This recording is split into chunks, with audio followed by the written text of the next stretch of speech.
Assalamualaikum. Jangan lupa like, comment, and subscribe. Bye. Kalau di dunia semua diampuni oleh Allah, mau syirik mau apa diampuni oleh Allah.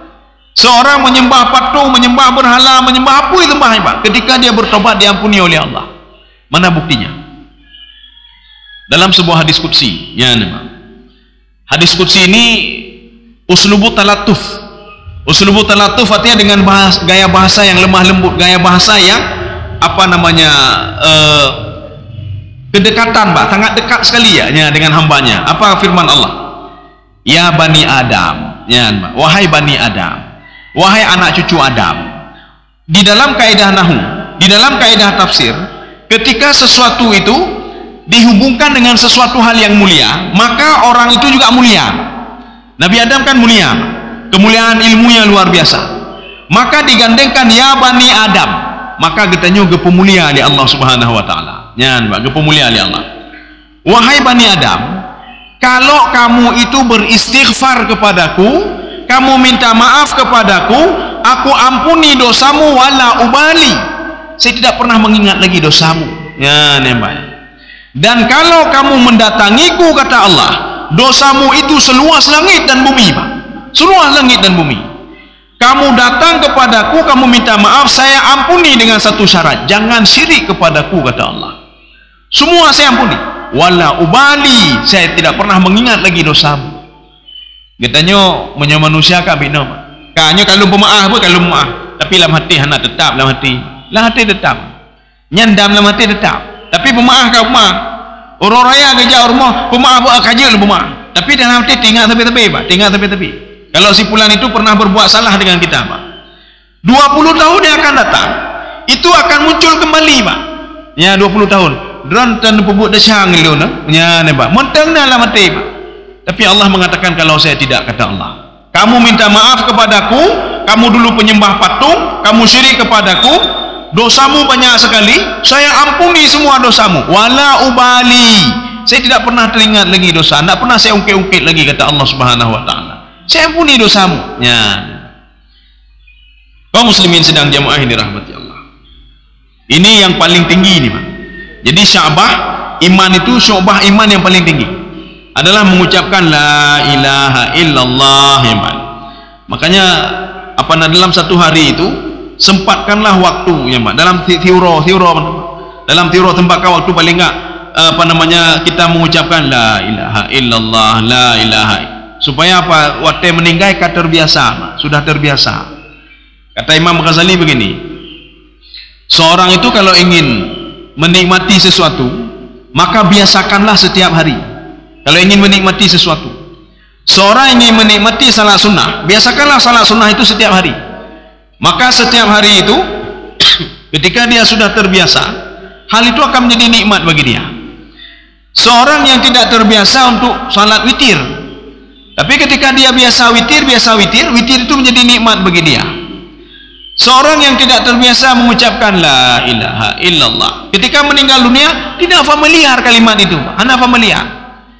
Walaupun anda samping pegah ya abu, ucapnya abu la ilaha illallah geleng-geleng, hanya lu depu yang hanya biasa lu dengar ya, Pak. Nya berdengar-dengar, Pak. Jadi makanya sebenarnya tidak perlu ucapan dari orang lain. Kalau kita sudah terbiasa la ilaha illallah, la ilaha illallah, nya sedang melumpoi debi la ilaha illallah, ya, Pak. Nya katanya sedang melumpoi temenai debi ni, Pak. Debi temenai. Maknanya apa? Temenai yang kebiasa, makanya, Pak. Kebiasa temenai. Ketika di ICCU hana sadar doa temenai, Pak. Bukan temenai, kebiasa temenai, Pak. Maka kalau orang sudah biasa la ilaha illallah, itu waktu sakaratul maut hana boleh je dari go, Pak. La ilaha illallah, la ilaha illallah. Ini debi mendominan, Pak. Ya. Ini derajat yang paling tinggi, Pak. La ilaha illallah. Kemudian wa adnaha, yang paling rendah, ya. Yang paling rendah itu imatatul adza anit tariq. Jadi memindahkan duri dari jalan. Satu. Jadi makanya memindahkan duri dari jalan nyan urang kak beriman, ya, Pak. Maka ada indikasi beriman. Seorang yang dia mengucapkan la ilaha illallah, walaupun but hana jelah but, Itamping kedai kedua la ilaha illallah. Oh kajelahnya orang beriman. Yan. Oh dia memindahkan duri dari jalan. Oh nyo indikasi orang beriman. Yan. Walaupun ada temayang lema. Kita lihat indikasinya dulu. Ini orang beriman. Dan kata Rasulullah, wal haya'u syu'batun minal iman. Malu juga malai. Yan, Pak. Nya menyohana malele hana orang malele nya berarti hana beriman ni, Pak. Jadi makanya tidak malu lagi gepubut pu yang na juga gepubut. Gitu ilu puntung gepubunya hana malele, Pak. Gepegar mati berarti hana orang beriman ni, Pak. Hana beriman ni. Dia tidak malu, nya hana malai. Makanya Rasulullah SAW di dalam Al-Qur'an Allah memperingatkan sahabatnya, kamu itu malulah sedikit denganku dan malu dengan Rasulmu. Ya, Pak. Kalau sudah datang ke rumah Rasul, trep-trep di sini, wala musta'nisina li hadis. Nyotrok rumah kau kena tak pengah balik, trep pengah apa, rombongan yang lain akan temong, Pak. Makanya Allah mengatakan setelah ini kamu keluar terus. Nabi Muhammad enggak pernah menyuruh tebit-tebit, ya, Pak. Enggak pernah menyuruh keluar.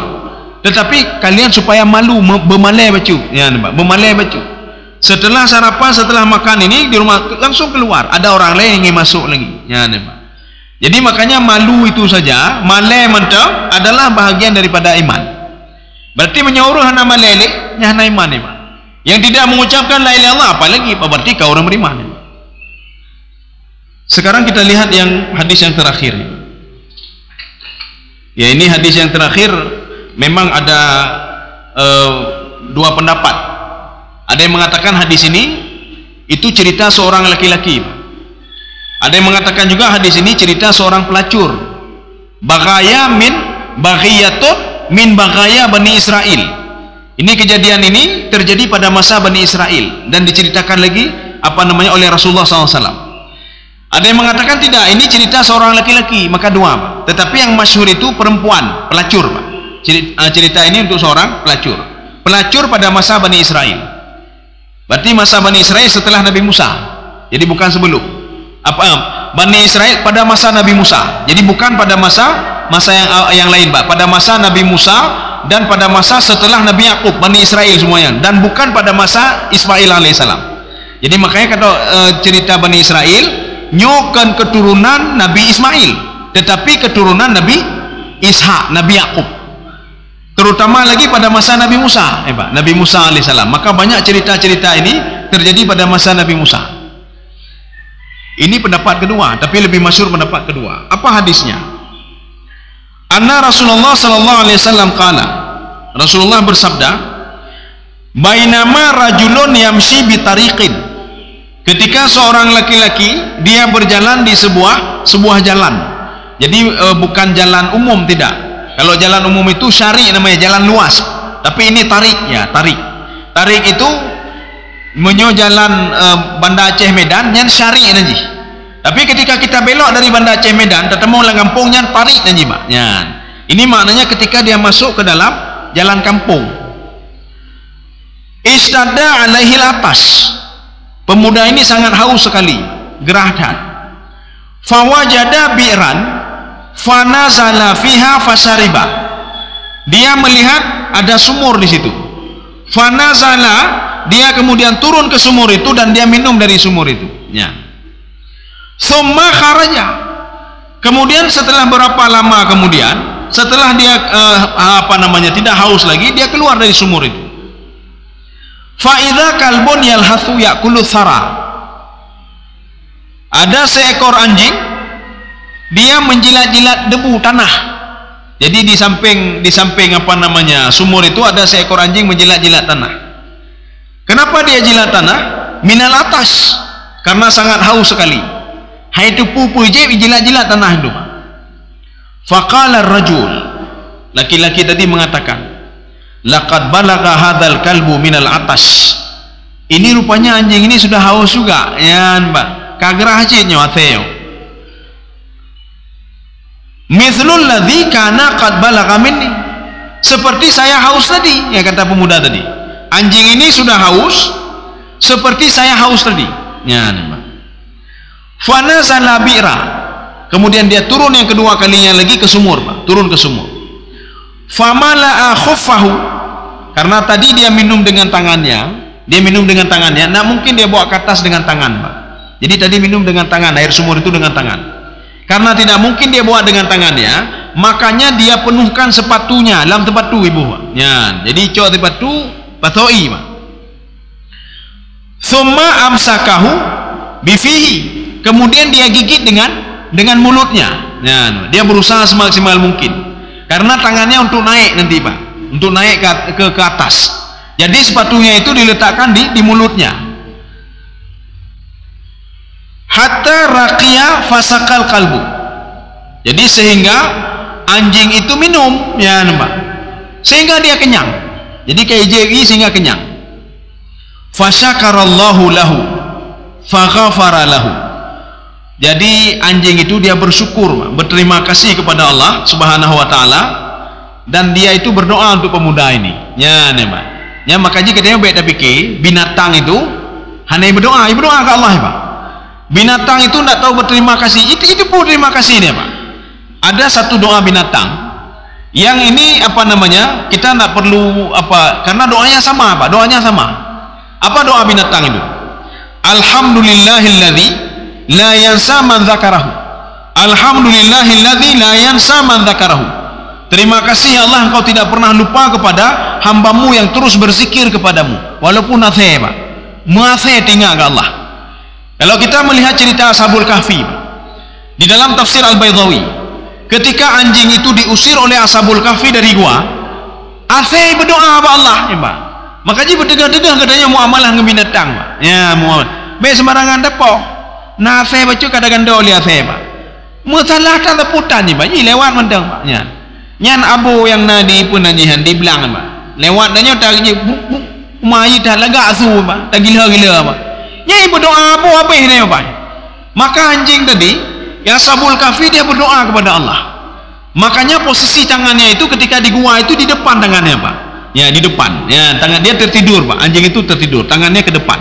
Makanya anjing itu berdoa kepada Allah. Ya Allah, lun tepu ya Allah, lun najis lun tepu. Saya tahu najis ya Allah. Tapi jangan pernah pisahkan saya dengan Ashabul Kahfi orang malim yang naik dalam ya Allah. Karena saya depu, Pak. Kalau keberkahan itu didapatkan oleh Ashabul Kahfi, anjing ini dapat keberkahan juga. Lu ingin keberkahan dari Ashabul Kahfi, dikabulkan doanya oleh Allah. Bukti dikabulkan oleh Allah, habis baca doa itu, zira'aihi bil wasid, langsung dia tertidur di depan pintu gua, tidak ada yang mengusik dia sama sekali. Sebagaimana Ashabul Kahfi tidak ada yang mengusik sama sekali. Dengar langsung inan, Pak. Tapi tidak diceritakan lagi bagaimana kondisi anjing itu ketika Ashabul Kahfi bangun 309 tahun lamanya. Tidak disebutkan lagi bagaimana kondisi anjing. Ya, Pak. Kaum muslimin sedang jemaah yang dirahmati Allah. Maka Rasulullah mengatakan begini, kalau di depan rumahmu itu atau di sekeliling rumahmu ada tanaman atau ada tumbuh-tumbuhan atau ada buah-buahan, ketika didatangi oleh binatang, biarkan saja, itu sedekah. Yang sedekah, Pak. Jadi baik-baik tak pemati binatangnya, Pak. Ya, Pak. Tice meja ada yang pajuh, Pak. Biarin saja. Itu sedekah. Kalau kita kerit dalam hal lain, mungkin gara-gara sedekahnya, gelih hati-hati dia gelih, Pak. Ya, hati gelih dia. Kemudian tanaman kita pun makin bagus nanti, Pak. Ya. Nyoi kau beli tice mikanya kau bengeh ke tice mana, Pak.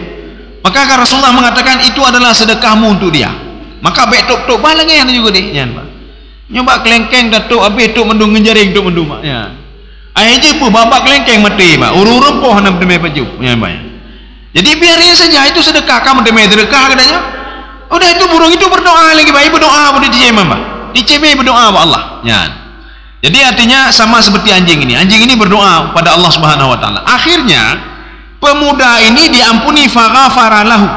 Tapi tidak pernah disebutkan apa dosa pemuda ini. Tidak disebutkan dalam hadis ini, Pak. Makanya ada hadis yang kedua, ada riwayat yang kedua yang mengatakan kalau aktor dalam hadis ini adalah seorang wanita Bani Israel, seorang pelacur, seorang wanita pelacur Bani Israel, keturunan Nabi Ishaq alaihissalam. Ya. Makanya Rasulullah SAW ditanya oleh sahabat, ya, nanti penjelasan hadis yang itu nanti di bawahnya ada, Pak, ditambah oleh Rasulullah. Qalu ya Rasulullah, wahai Rasulullah, inna lana fil bahaim ajrun.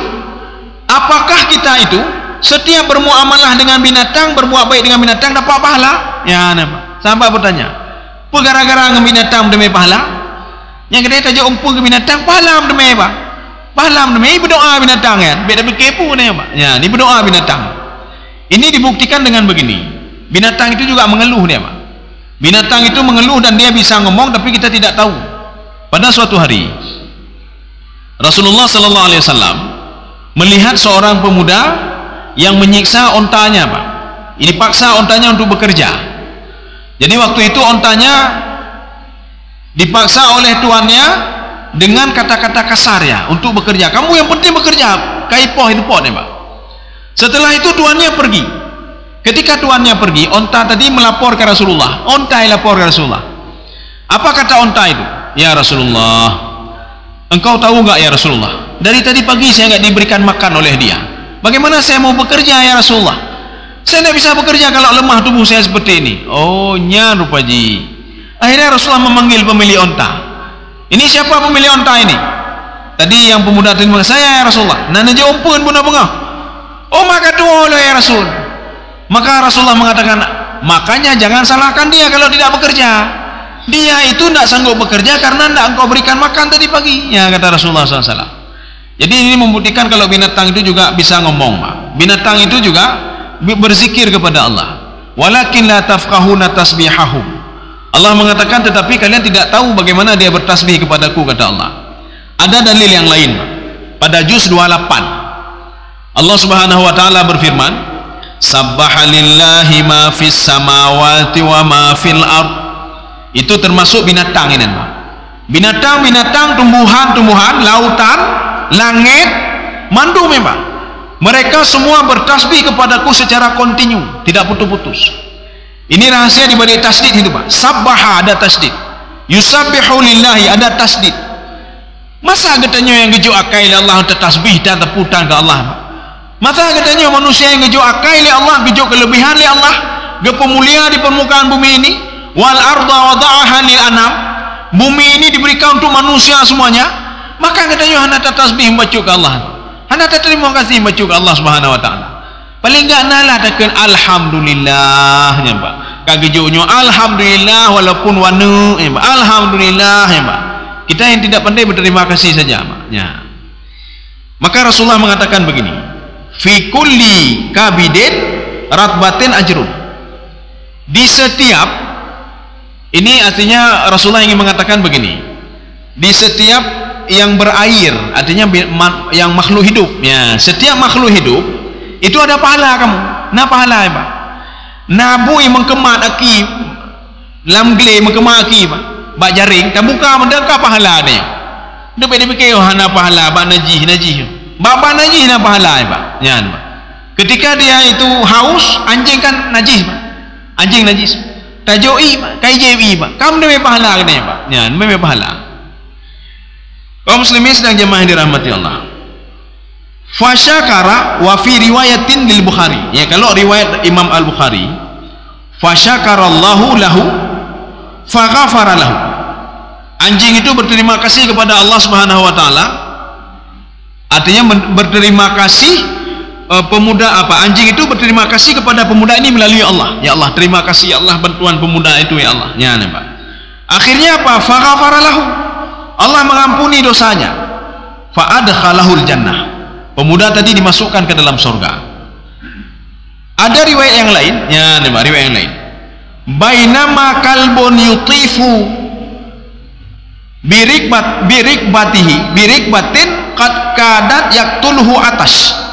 Ada seekor anjing yang dia itu sudah duduk dengan kakinya, Pak. Dia itu hampir mati karena mati, ya, Pak. Kemudian dilihatlah oleh seorang wanita pelacur min bagaya Bani Israel. Ya, ini makanya ini riwayat yang kedua. Tapi yang paling masyhur itu adalah riwayat yang kedua.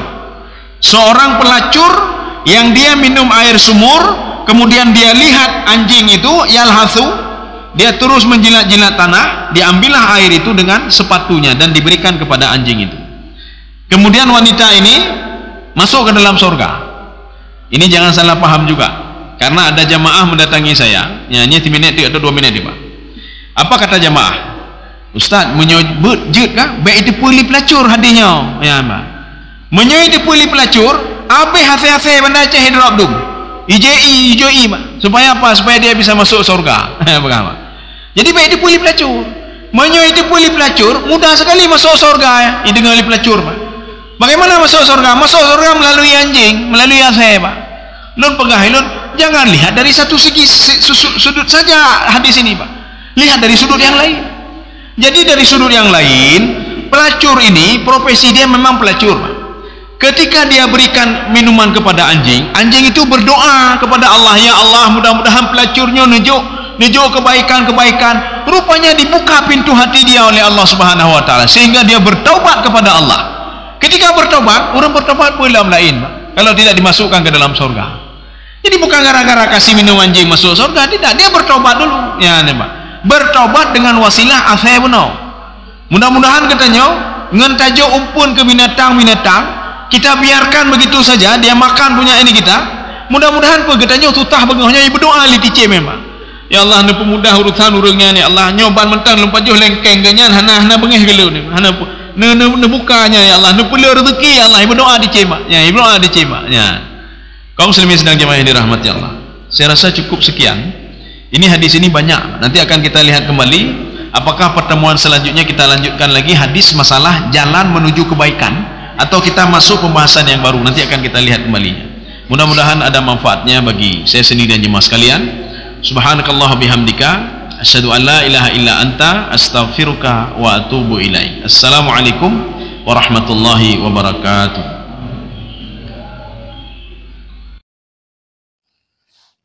Terima kasih.